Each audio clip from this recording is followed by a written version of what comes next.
Welcome to this Delft Stack tutorial video.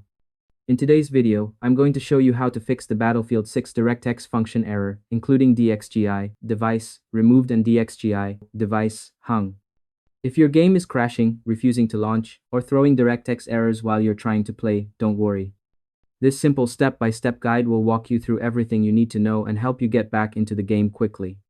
First, open up your computer search and type in DXDiag, then run this command.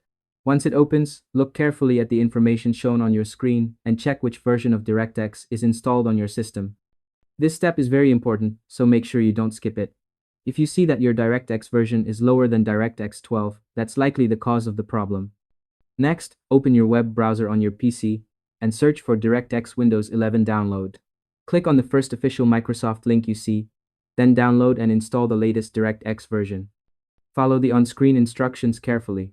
And once the installation is complete, restart your computer to apply the changes properly.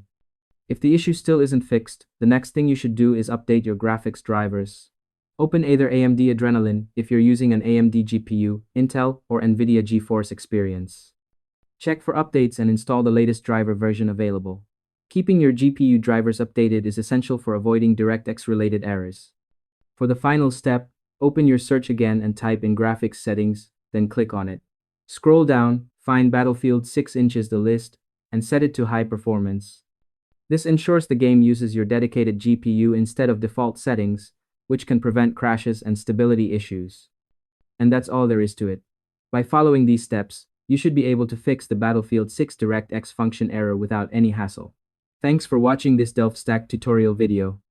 If this helped you out, feel free to like, subscribe, and share it with someone who might be stuck on the same issue. Why not make their gaming day a little easier?